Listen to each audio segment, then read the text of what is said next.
Pernah dengar gak sih, ternyata setiap hal yang kita doakan atau setiap mimpi-mimpi, setiap keinginan yang kita inginkan itu adalah apa yang akan kita dapatkan di masa depan. Karena apa? Karena Tuhan tidak akan memberikan keinginan itu di hati kita kalau misalkan suatu hari atau besok lusa Tuhan gak akan mewujudkan itu. Karena perasaan apapun itu semuanya dari Tuhan. Kita ini sebagai makhluk yang diciptakan Tuhan adalah bagian dari Tuhan itu sendiri. Kita ini adalah bagian dari dirinya sendiri.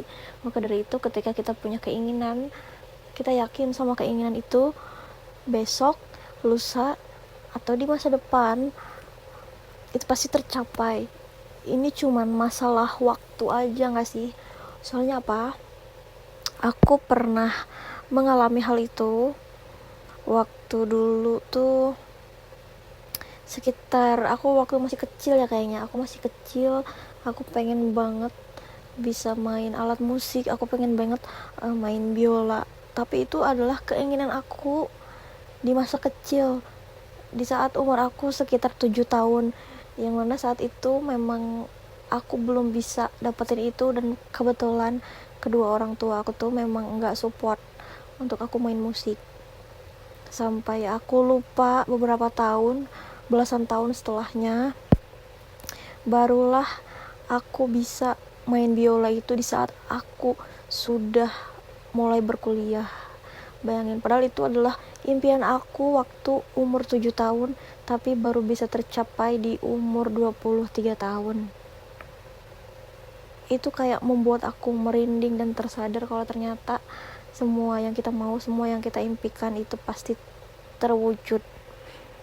Terus ada lagi, setelah lulus sekolah tuh aku pengen kerja kan ya, tapi karena memang aku gak suka kerja di tempat-tempat yang kayak di PT atau ya something like that.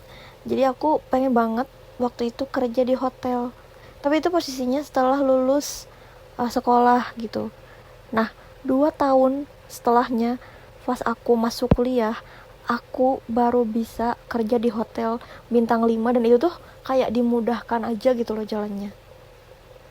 Dan itu bukan cuman 2 peristiwa itu loh, tapi ada beberapa peristiwa-peristiwa yang lain yang ternyata kita sendiri tuh ingin, tapi bahkan kita lupa kalau kita tuh pernah minta hal itu. Tapi Tuhan gak pernah lupa. Tuhan gak pernah lupa sama keinginan kita. Tuhan gak pernah lupa sama doa-doa kita. Maka dari itu, kita itu harus terus percaya, terus yakin tentang apa yang kita inginkan. Kita harus yakin bahwa Tuhan akan ngasih semuanya. Ada pepatah yang mengatakan bahwa mintalah maka kau akan diberi. Ya udahlah ya, segitu aja video kali ini. Terima kasih udah nonton. Nanti kita sharing lagi di sini. Bye bye semuanya, semangat. Semoga apa yang kita cita-citakan semuanya terwujud, terkabul. Bye bye.